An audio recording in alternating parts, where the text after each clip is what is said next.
जय हिंद, जय भारत।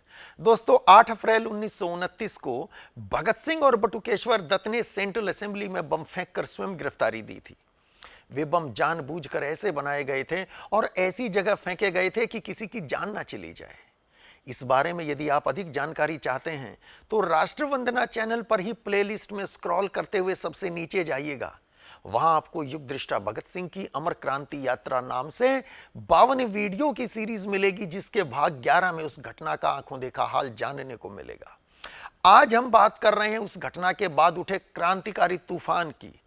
पहले भगत सिंह तथा बटुकेश्वर दत्त पर दिल्ली में चला मुकदमा, जिसमें उनके बयान ने देश भर के युवाओं को झकझोर दिया था, और उसके बाद लाहौर सेंट्रल जेल में हुई भूख हड़ताल जो 100 दिन से भी अधिक लंबी चली, और फिर 7 अक्टूबर 1930 को लाहौर कॉन्स्पिरेसी केस का फैसला आया, जिसमें भगत सिंह के हिस्से में फांसी आई थी। इन सब घटनाओं ने देश के अधिकांश युवाओं को भगत सिंह के साथ खड़ा कर दिया था। कॉलेज यूनिवर्सिटी में पढ़ने वाले छात्र तो थे ही, स्कूलों में पढ़ने वाले छोटे छोटे बच्चे भी पीछे नहीं थे। उन दिनों भगत सिंह की लोकप्रियता युवाओं में सबसे ऊपर थी, और उन दिनों की ही बात क्या, आज भी भगत सिंह युवाओं के सबसे प्यारे आइकन हैं। खैर, आज हम आपको एक ऐसा पत्र दिखाने जा रहे हैं जो शायद आज से पहले आपने कभी नहीं देखा होगा। दिल्ली में सीआईडी के सुपरिंटेंडेंट ऑफ पुलिस द्वारा दिल्ली के उस समय के डिप्टी कमिश्नर JNG जॉनसन को 5 नवंबर 1930 को यह कॉन्फिडेंशियल लेटर लिखा गया। मेरे पीछे आप ये पत्र देख रहे हैं, जो हमें मिला दिल्ली आर्काइव्स के सौजन्य से। तो चलिए देखते हैं अंग्रेजों के कौन से डर की कहानी कहता है ये पत्र। इसको थोड़ा सा बड़ा कर लेते हैं और फिर इसको देखते हैं। सबसे ऊपर आप देखिएगा, बाएं तरफ कॉन्फिडेंशियल लिखा है सबसे ऊपर, और उसके नीचे स्टैंप है चीफ कमिश्नर ऑफिस की। 10 नवंबर की स्टैंप चीफ कमिश्नर ऑफिस की है, दिल्ली के चीफ कमिश्नर की। और अगर इसको दाईं ओर से देखते हैं तो क्रिमिनल इन्वेस्टिगेशन डिपार्टमेंट दिल्ली, और 5 नवंबर 1930 की डेट है, जिस डेट को यह लेटर लिखा जाता है। और क्या लिखा गया है इसमें आप देखिए। माय डियर जॉनसन, कौन है Johnson? Deputy commissioner of Delhi, Delhi के डिप्टी कमिश्नर हैं।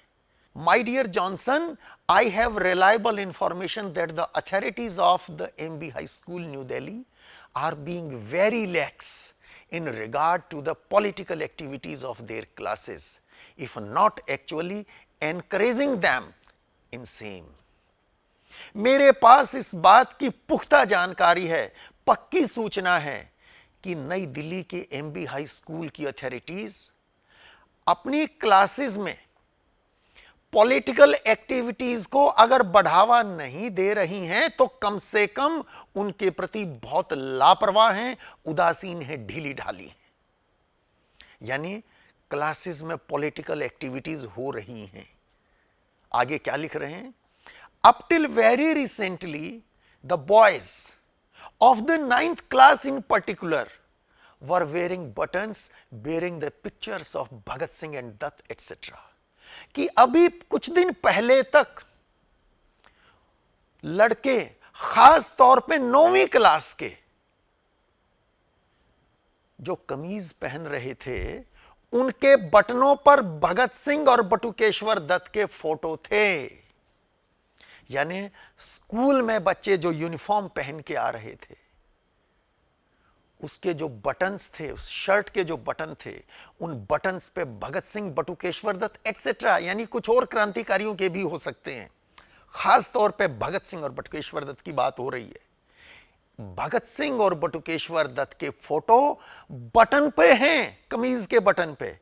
अब छोटे छोटे बटन, हो सकता है उस जमाने में कुछ बड़े होते होंगे, तो कमीजों के बटन पर भगत सिंह और बटुकेश्वर दत्त के फोटो उस जमाने में बच्चे लगा के चलते थे। अंदाजा लगा लीजिएगा देश में भगत सिंह की लोकप्रियता किस ऊंचे दर्जे की होगी। और आगे क्या लिखा था, चलिए देख लेते हैं। And photos of political and revolutionary leaders were stuck up in classrooms. ये यहां देखिए, and photos of political and revolutionary leaders were stuck up in classrooms.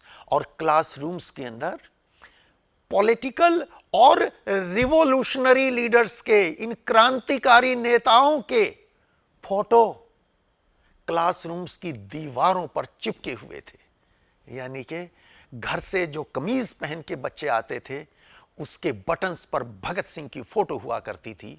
और इतना ही नहीं, क्लासरूम्स की दीवारों पर भी भगत सिंह और दूसरे क्रांतिकारी नेताओं के फोटो लगे हुए थे। और यह बात बेहद डरावनी थी अंग्रेजों के लिए कि अगर नई पीढ़ी, स्कूल में पढ़ने वाले छोटे छोटे बच्चे भी अगर इतनी उनमें पॉलिटिकल अवेयरनेस आ गई है, रिवॉल्यूशनरीज को लेके, भगत सिंह को लेके अगर इतनी चेतना आ गई है, तो इस देश पर राज होगा कैसे। आगे लिखते हैं, सीआईडी के सुपरिंटेंडेंट ऑफ पुलिस आगे लिख रहे हैं दिल्ली के डिप्टी कमिश्नर को, it would seem that the headmaster and Dolaram the second master are largely responsible for this state of affairs. कि ऐसा लगता है कि हेडमास्टर और सेकंड मास्टर, जिसका नाम है डोलाराम, इस हालात के लिए खास तौर पर जिम्मेदार हैं।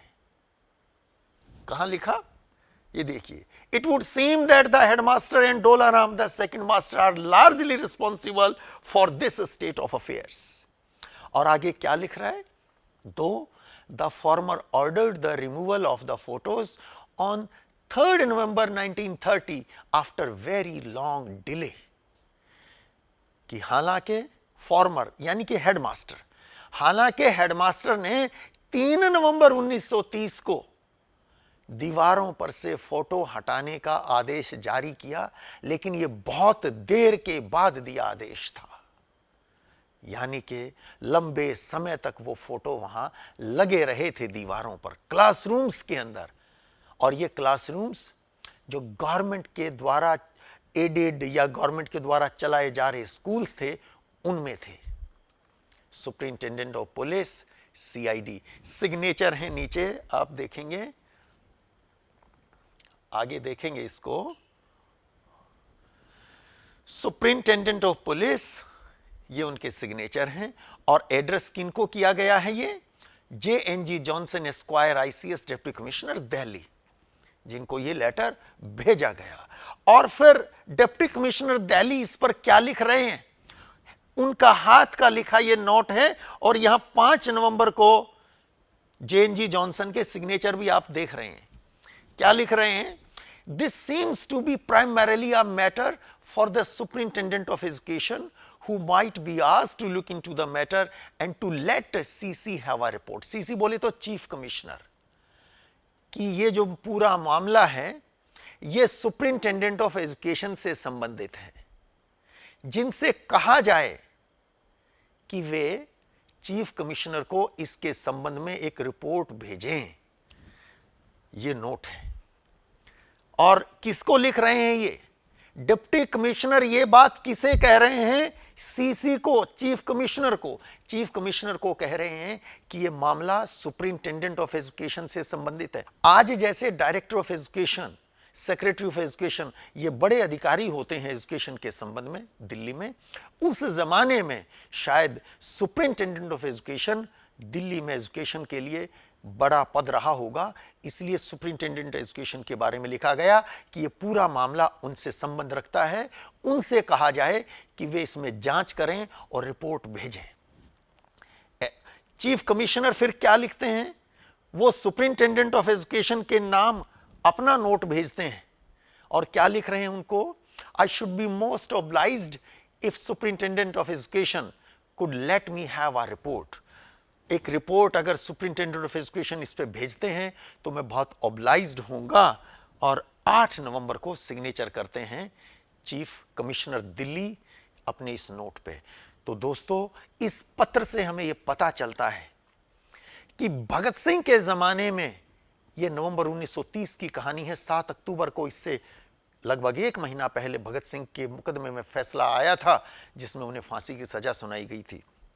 भगत सिंह की लोकप्रियता बहुत सारी किताबों में भी इसके बारे में लिखा जाता है, मिलता है। और भी बहुत सारे दस्तावेज हैं जो इस बात को प्रमाणित करते हैं कि उस जमाने में भगत सिंह की लोकप्रियता सातवें आसमान को छू रही थी।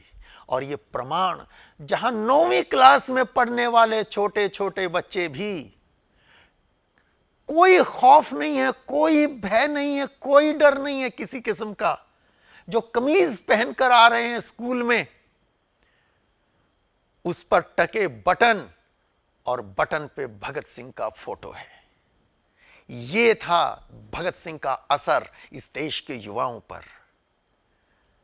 और कैसे आई होगी आजादी, आप अंदाजा लगा लीजिए।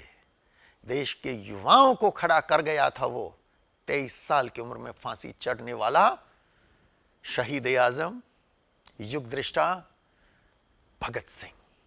आज के लिए इतना ही। यह जानकारी आपको कैसी लगी कमेंट बॉक्स में लिखकर जरूर बताइए। जय हिंद, जय भारत।